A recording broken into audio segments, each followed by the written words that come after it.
아니 이게 누구야? 소니잖아. 길거리를 지나는 영국 사람들의 눈길을 사로잡은 새로운 명소가 탄생했습니다. 영국 런던 번화가에 손흥민 선수의 벽화가 등장한 것인데요. 손흥민이 토트넘에서 보여준 활약상에 존경심을 표현하고 싶은 한 아이의 아버지가 그린 그림이라고 합니다. 작가의 아들이 손흥민을 닮은 모습으로 자라길 원하는 소망을 담은 것이라고 하고요. 오늘은 손흥민 선수가 차별이 심하기로 유명한 영국에서 어떻게 그리고 얼마나 잘 자리 잡았는지에 관한 이야기 전해드리겠습니다. 잠시 시간 내주셔서 저희 광화문 브리핑 구독 설정도 부탁드립니다. 사실 한국인 운동선수에 대한 존경심을 드러낸 공공시설 내 인물화 벽화는 처음이 아닙니다. 비슷한 작품이 독일에도 있거든요. 바로 분데스리가의 전설 차붐의 인물 사진입니다. 갈색 폭격기로 불리던 것처럼 엄청난 허벅지 근육을 자랑하는 이 작품은 유럽 금융과 교통의 허브로 알려진 프랑크푸르트의 지하철역 한가운데 기둥에 떡하니 자리 잡고 있는데요. 작품명은 프랑크푸르트의 수호자라고 합니다. 정말 어릴 적 봤던 것이 어느 하나 과장이 없을 정도로 독일에서의 차범근은 엄청난 명망을 가지고 있는 것 같은데요. 심지어 2002년 한국과 독일의 정상회담 당시 한국을 방문한 슈레더 독일 전 총리는 방안의 궁극적인 목적은 양국의 발전과 우호 증진이어야 한다. 하지만 난 차붐부터 만나고 싶다라고 했다니 정말 놀랍습니다. 독일 축구 레전드 스타 발락은 한국에 오자마자 여기가 차붐의 나라입니까? 라는 말을 했다고도 하고요. 그냥 쉽게 생각해서 우리가 아는 역사적인 축구 영웅들 사이에서도 영웅이었다고 보시면 될 것 같습니다.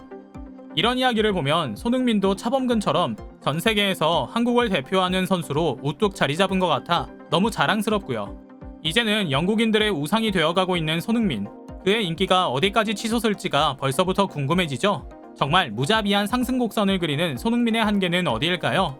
손흥민의 인기 요인 중 첫 번째가 실력임에는 부정할 사람이 없을 것입니다. 하지만 실력만 갖추었다고 모두가 칭찬할까요? 이름을 말할 수 없는 호날두만 봐도 실력만으로 인기를 가늠한다는 것은 옳지 않다는 것을 보여주는 대표적인 예시인데요. 손흥민은 바로 한국인 특유의 예절 교육을 통해서 올바른 인성까지 갖추었기 때문에 이런 평가를 받는다고 볼 수 있습니다. 대표적인 예로 우리 모두가 다 알고 있는 바로 손흥민 아버지의 말씀 중에 죄송합니다. 흥민이 절대 월드클래스 아닙니다와 같은 겸손함을 그 예로 들 수 있는데요. 사실 겸손이라는 미덕은 우리나라만의 예절은 아니기도 하죠. 유럽에도 얀테의 법칙과 같이 우리나라와 비슷한 문화가 있는데요. 그럼에도 불구하고 손흥민처럼 실력과 인성을 고루 갖춘 선수가 나오는 것은 정말 힘든 일이고 그것이 바로 손흥민 선수의 인기 비결이라고 할 수 있죠. 앞서 호날두와 손흥민을 비교했지만 사실 손흥민은 이전에 호날두를 자신의 롤모델로 손꼽기도 했습니다. 모터그래프와의 인터뷰 중 가장 좋아하는 축구선수 3명을 고르라는 질문에 어릴 때부터 나의 롤모델은 변함이 없다. 크리스티아누 호날두를 빼놓을 수 없다. 포지션과 등번호가 같은 세계적인 공격수 호날두를 닮고 싶다라고 이야기하기도 했습니다. 이제는 더 이상 말하기 어렵겠지만 말이죠. 또 그가 꼽은 롤모델 3명 중 나머지 2명은 바로 박지성 선수와 리오넬 메시인데요. 지성이 형과 함께 대표팀 생활을 할 때 많은 것을 배우려 노력했다. 지성이 형은 나에게 많은 것을 줬다고 말했습니다.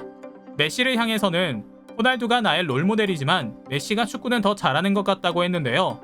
손흥민 선수는 호날두의 SNS를 팔로우하며 해외 방송에서도 호날두를 향한 팬심을 항상 전해오곤 했었습니다. 하지만 최근 손흥민이 호날두의 SNS를 언팔했다는 기사가 나왔는데요. 축구 팬들 사이에서는 아마도 호날두의 노쇼 사건 때문이 아니냐는 의견이 지배적이었고 사실로 받아들여지고 있습니다. 그만큼 손흥민은 단순히 손흥정 감독의 눈치를 보는 것이 아니라 정말 그 가르침이 체화되어 인성이라는 가치를 매우 중요시하는 건강한 청년이라고 볼 수 있겠죠? 한편 지난 4일 아디다스에서 개최한 인터뷰에서 손흥민은 매 시즌 발전하는 모습을 팬분들께 보여드리는 게 중요하다고 말했습니다. 토트넘이 2022-2023 시즌을 앞두고 한국에서 프리시즌 투어에 나서는 일을 두고도 스스로 엄청 기대하고 있다고도 하고요. 토트넘은 13일에 서울 월드컵 경기장에서 팀 K리그와 맞붙고 16일에는 수원의 빅버드에서 세비야 FC와 친선 경기를 치르기로 계획되어 있습니다. 그는 인터뷰에서 너무 설렌다. 한국 팬들에게 대표팀의 손흥민이 아닌 토트넘의 손흥민을 보여드릴 기회라 특별하다며 정말 잘하고 싶다고 각오를 다졌습니다. 그리고는 토트넘 동료들이 오해하고 있다. 내가 한국에서 대단한 사람인 줄 알고 맛있는 식당도 많이 알고 있다고 생각한다. 좋은데 데려가 달라고 하는데 걱정이 된다고 말하며 너스레를 떨기도 했는데요.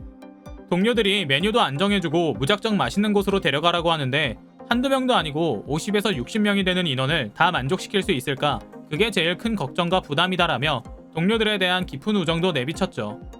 이런 선수를 안 좋아할 사람이 과연 축구 팬 중에 있을까 싶은데요. 아버지 손흥정 씨의 흥민이 절대 월드클래스 아닙니다라는 말이 아직도 유효하냐는 질문에도 또다시 겸손함을 드러냈습니다. 아버지의 의견에 전적으로 동의하는 만큼 덧붙일 말이 없다. 진짜 월드클래스 선수라면 월드클래스 선수인지 논쟁 자체가 생기지 않을 것이다. 이런 논쟁이 있다는 사실 자체가 아직 올라갈 공간이 있다는 것이다 라며 손흥민 선수는 그야말로 겸손 또 겸손함 그 자체였습니다. 20년 전 우리의 영웅 히딩크 감독은 최근 한 인터뷰에서 이렇게 말했습니다.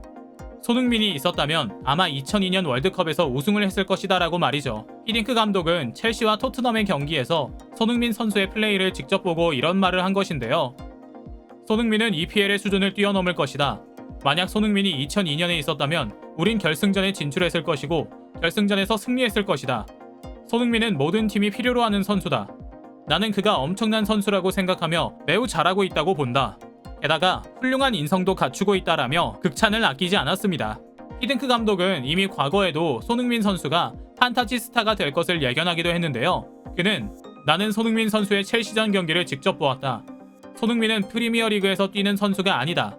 그는 프리미어리그를 이끄는 선수다. 히딩크 감독은 이렇게 손흥민이 최고의 선수가 될 것이라고 예견하기도 했습니다. 그 예상이 이제 적중했음을 결과로서 증명하고 있죠. 한편 이런 손흥민의 실력에 비해 현실에서의 평가가 만족스럽지 못하다는 이야기도 있습니다. 손흥민은 EPL 역사상 가장 과소평가된 선수이다라는 분노의 목소리의 주인공은 바로 토트넘의 전설적인 공격수 로비 킨인데요. 지난 12일 PFA 어워즈에서는 EPL 올해의 선수로 살라 등 6명의 선수를 선정하였습니다. 아쉽게도 손흥민 선수가 6명 안에 들어가지 못하는 일이 벌어졌는데요. 로비 킨은 PFA의 이러한 결정에 분노하였습니다. 도대체 6명의 명단을 누가 뽑았는지 모르겠다. PFA는 스스로 잘 생각해봐야 한다. 손흥민은 페널티킥 득점 없이 살라와 공동 득점왕을 차지했다. 올해의 선수로 고려되지 않는 것조차 놀라운 일이다 라고 말하며 손흥민 선수가 과소평가되었다고 말했는데요. 이어서 손흥민에 대한 칭찬도 잊지 않았습니다. 득점을 넘어 손흥민이 토트넘에서 차지하는 비중과 프로의식은 놀라운 수준이다. 손흥민은 EPL 역사상 가장 과소평가된 선수라고 생각한다. 손흥민은 세계 어느 팀에서나 뛸 수 있는 능력이 된다라고 손흥민을 극찬하였습니다. 곧 한국을 방문하는 손흥민 친구들 토트넘 선수단의 모습이 벌써 기대되는데요. 참, 이번 토트넘 한국 방문 회식은 모두 손흥민이 쏜다고 공식 발표가 있었다고 하네요. 토트넘 선수들과 함께 한국을 진하게 즐길 손흥민 선수를 상상만 해도 기분이 좋습니다.